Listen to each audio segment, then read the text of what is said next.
निर्मल हो गया होता तो भगवत साक्षात्कार हो गया होता। इसका मतलब मल, और मल किसे कहते हैं?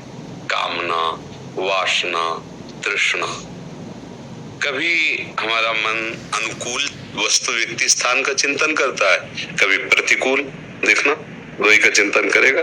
कभी अनुकूलता की बातें आती है, कभी प्रतिकूलता की आती है। अच्छा, जब हम विषयों का भोग कर रहे होते हैं तो वो बिल्कुल शांत होकर कवर कर रहा होता है। मन पूरा वीडियो बन रहा है उसका, अपने को पता नहीं चल रहा है। जैसे सीसी कैमरा नहीं, वो पूरा बन रहा है, भर रहा है उसमें। लेकिन जब हम नाम जप कर रहे होते तो वो डिलीट हो रहा होता है। अब वो डिलीट होने वाले जितने सब मैसेज हैं वो सामने आते हैं। ये अब जैसे करोड़ बार हमने काम चिंतन करके काम क्रिया की है तो करोड़ बार वही बात भरी है। अब नाम जप कर रहे हैं, वो डिलीट हुआ, फिर वही बात, फिर डिलीट हुआ, फिर वही बात। अपने को लगता है यार क्या सालों से वही भजन, वही काम, वेदना वही, नहीं, वो डिलीट हो रहा है। धैर्य पूर्वक, इसमें बहुत विवेक की और धैर्य की आवश्यकता है। अच्छा, जब वो पकड़ रहा था तो वो हर्षित था, सुख का अनुभव कर रहा था, भोगों के सुख में। अब जब निकल रहा है तो उसे अच्छा नहीं लग रहा, क्योंकि उसका स्वभाव वही बन गया है, उसका चिंतन करना, उसका। देखो, अभी आपको कहा जाए 3 घंटे बैठ करके आप सत्संग सुनिए, तो आप देखो 3 घंटे में कितनी हरकत करते हैं आपके मन और इंद्रियां। और फिल्म आपकी जो मन पसंद उसको लगा लीजिए, बिल्कुल हरकत नहीं होगी। अगर कोई विक्षेप पहुंचाएगा तो चुप रहे यार। 3 घंटे कब निकल गए आपको पता नहीं चलेगा। अपने मनोनुकूल भोग मिलने पर मन को कोई विक्षेप नहीं पैदा करता। उस समय आप ये नहीं देख पाएंगे कि मन कहीं भाग कर गया था, पूरा पर्दे पे लगा रहेगा। जरा सा विक्षेप होगा तो शोरगुल मच जाएगा, नहीं। और भजन में, भगवत चर्चा में, शास्त्र स्वाध्याय में ये नहीं लगेगा। क्यों? इसका अभ्यास गलत हो गया है। जब आप भजन में लगते हैं, अनचाहे ढंग की बातें आती है मन में, तो बिल्कुल निश्चिंत रहिए, वो डिलीट हो रही है। पकड़ना नहीं। जैसे आपके सामने उसने पेश किया पूर्व का भोगा हुआ विषय और भोगने की सुख वृत्ति, और उसका आप उसमें डूबिए नहीं, काटिए। राधा राधा राधा राधा राधा राधा, वो जलन पैदा करेगा, अशांति पैदा।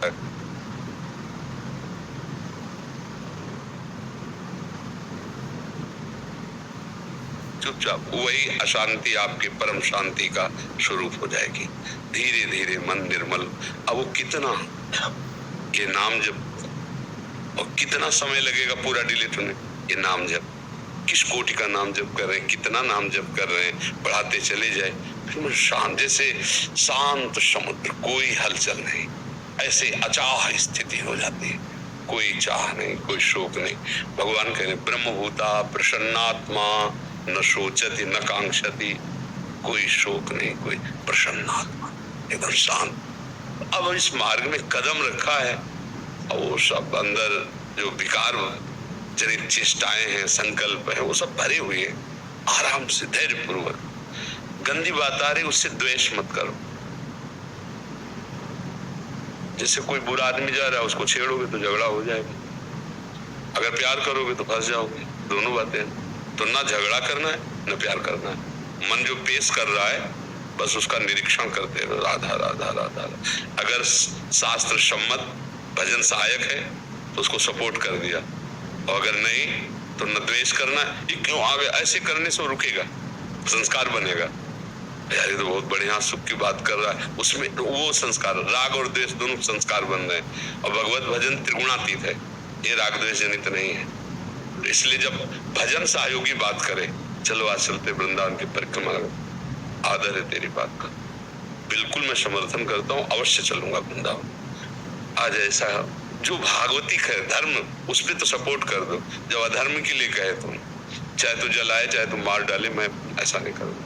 वो धीरे धीरे शांत हो जाएगा। बिल्कुल इसमें क्या उकताया हुआ पुरुष, घबराहट वाला, ऐसा नहीं। ये बहुत बहादुरी का मार्ग है, धैर्य पूर्वक। कैसी भी सीन सामने ला रहा है, कैसी भी परिस्थिति आ रही, विचलित नहीं होना, शांत गंभीर, और अपनी बात किसी से कहना नहीं। कहने से उसकी सत्ता प्रकट हो जाती है। कि जैसे मुझे बहुत काम सताता है यार, बहुत मुझे गुस्सा आता है, उसकी सत्ता प्रकट कर रहे हैं। और भगवान कह रहे हैं कि ये असत है। आगमा पाइनु अनित्यास दास तितिक्षस्व भारत, इनको सहो हे अर्जुन, ये आने जाने वाले हैं, ये नित्य नहीं है, ये अनित्य है। दास तितिक्षस्व भारत, सह जाओ, शांत हो जाएंगे, सहने से शांत हो जाते हैं। अच्छा, नाम जप कर रहे हो, प्रभु की शरण में हो, वो देख ही रहे अंदर की बात, वो संभाल देंगे। रहीमन मन की मन व्यथा रखिए मन में गोए, सुन इठ ले हैं लोग सब बाट न ले को। एक एक शब्द पर ध्यान। रहीमदास जी कहते हैं कि मन की जो व्यथा है वो किसी से मत कहो, क्योंकि उसकी सत्ता दृढ़ हो रही, सामने वाला सुधार कर नहीं सकता। अगर आपको जान लेना कि आप यहाँ से कमजोर हो, वही प्रहार करना चाहेगा, चाहे कितना बड़ा मित्र हो। अपनी कमजोरी प्रस्तुत नहीं करनी, ना मन के सामने और न किसी जन के सामने। मन जो हरकत कर रहा है वो भगवान देख रहे हैं, नाम जब चल रहा है वो संभालेंगे, वो सब डिलीट हो जाएगा, निर्मल मन हो जाएगा, धैर्य पूर्वक चला जाता है। पर ये धैर्य तभी रहेगा जब सत्संग सुनते रहोगे। रोज नया उत्साह बढ़ता है सत्संग सुनने से। मतलब एक ही बात को लाख बार सुने तो ऐसा लगता है नवम नवम, ये ऐसा लगता है ये तो पहली बार बात सुना। सत्संग का ऐसा रस होता है कि बार बार वही बात सुनने पर भी एक नया नया रस जान पड़ता है और अपने हृदय में एक उमंग पैदा होती है भगवत मार्ग की, भगवत प्राप्ति की। समझ में आ रहा है? कोई प्रश्न इस पे? उदय सिंह जी, राधे राधे महाराज जी। महाराज जी, मेरा प्रश्न है कि आज के युग में व्यक्ति कर्म में ज्यादा एवं धर्म में कम ध्यान देता है। महाराज जी, पुरातन काल में व्यक्ति धर्म में ज्यादा ध्यान देता था, जिससे चेतना से कर्म अच्छा होता था। महाराज जी, हम सभी को अभी क्या करना चाहिए? कर्म तो अनिवार्य ही है, पर तस्मात् शास्त्रम प्रमाणम ते कार्या अकार्यो व्यवस्थित। हमारे शास्त्र जो प्रमाणित करते हैं कि आपके लिए ये कर्म उचित है और ये नहीं करना चाहिए। अगर हमें ये ज्ञान हो जाए और फिर उस कर्म को हम करें और उस करते हुए कर्म को भगवत सामर्थ्य से कर रहे हैं और भगवान को समर्पित कर दें, तो कहीं भी कोई भी युग हो, कोई भी हो, वो निश्चित परमानंद को प्राप्त हो जाएगा। केवल कर्म दो प्रकार के होते हैं, शुभ और अशुभ। शुभ कर्मों से जो स्वर्ग आदि लोक है उनका भोग भोग के फिर मृत्यु लोक में आता है। अशुभ कर्मों से नरक आदि भोग कर फिर नीच योनियों में जन्म लेता है।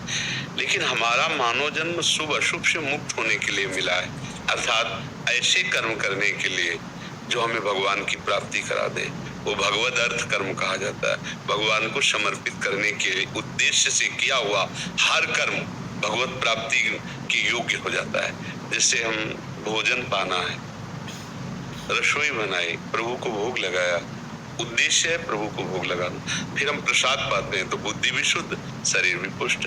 अब हम कोई व्यापार करते हैं, उससे धन आएगा, धन से भोग आएगा, ठाकुर जी की सेवा होगी और पत्नी पुत्र परिवार जो है वो ठाकुर जी ने दिया उसकी सेवा करेंगे।